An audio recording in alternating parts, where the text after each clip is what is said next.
سوال که از بابت علم کم است، این دلالت به بی‌حاجتی مردم از علم میکنه یا قدر علم رو مردم ما نمیدونن. و علم که در کدام قومی که سطحش پایان شود، اون خلق غالبا قشاق می شود، رو به پستی می بیارد. سبب اکثر ناآمدی ها نداشتن علم است، خواه علم دینی خواه علم دنیوی. و ببینید بعضی انسان ها فکر میکند که علم دینی فقط برای یا نماز خواندن و یا روزه داشتن و یا برای مرده ها قرآن خوانده بخشیدن و یعنی یک چیزای نادرکار و ناضرور حس میکند. یعنی دین را درجه 2 حساب میکند.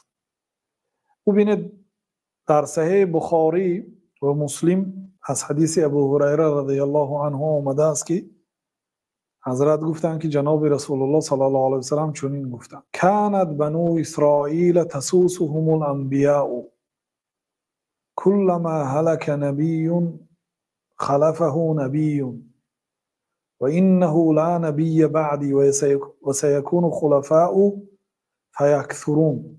رواه البخاری و مسلم. گفتند که بنی اسرائیل را پیغمبرها سیاستش را اداره میکرد. سیاست این کلمه عربی بوده و معنای اداره کردن کارهای خلق، اداره مملکت.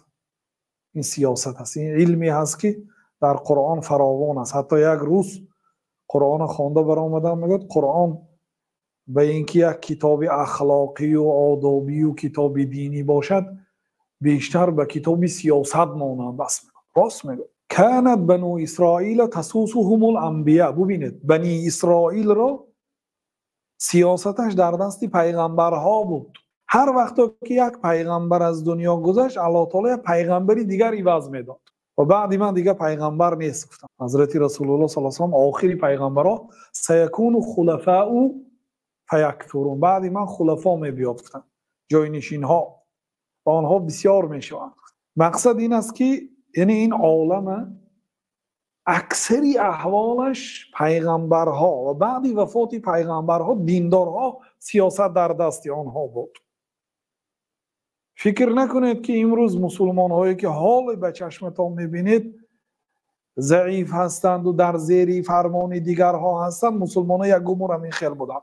مسلمان ها 1300 سال حکومت داشتند، 1300 سال سیاست داشتند و ابرقدرت ترین دولت در دنیا این خلافت مسلمان ها بود تا 1100 سال پیش، تا پاش خوردن خلافت عثمانی ها. تمام مسلمان ها در زیر یک خلافت، در زیر یک خلیفه حکمرانی میکردن. یعنی میخیل که مسلمان ها سری قدرت آمده نمیتونن، دولت داری کردن نمیتونن، ترقیات ندارن، نه، بلکه حالا هم خیلی از دولت های ابرقدرت یعنی که مسلمان هستند و سیاست اسلام در اونجا اگرچه مثلا کم شده باشد جاری هست. و این گونه فکرها یعنی فکرهای غلط در بین مردم ما هم زیاد است که نسبت اسلام گمانی بد دارند، نسبت مسلمان ها گمانی بد دارند یا دین مقدس اسلام را پیشی راه ترقیات فکر میکنند.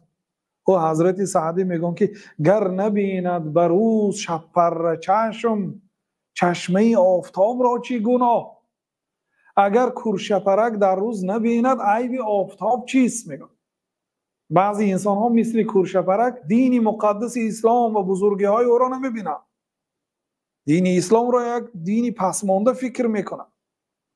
حضرت در گلستان در جای دیگر میگن که نوری گیتی فروزی چشمه خور، زیشت باشد به چشم موشکی کور.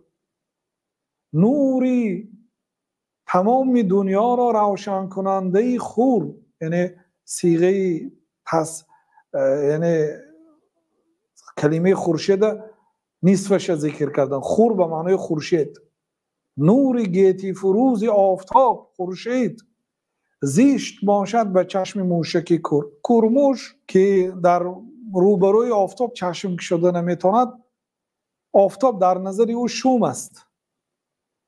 یعنی در بعضی کوروش مانندهای ما دین مقدس اسلام در نظرشان شوم هست.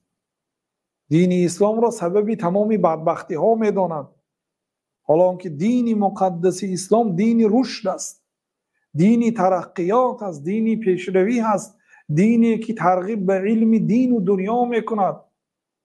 هیچگاه دین اسلام به عقیب ماندگی ترغیب نمی کند. اتستبدلون الذی هو ادنی بالذی هو خیر. الله تعالی در قرآن میگوید که مگر شما چیزی پس را به چیزی بزرگ عوض میکنید. بسیار معنای بزرگ دارد. ما باید در همه کار و در همه عمل باید چیزی بزرگتر را از چیزی که پایانتر از اولا دانیم. از جمله علم شریعت را از علم دنیا اولا دانستن، اگرچه هر دوش هم خوب است.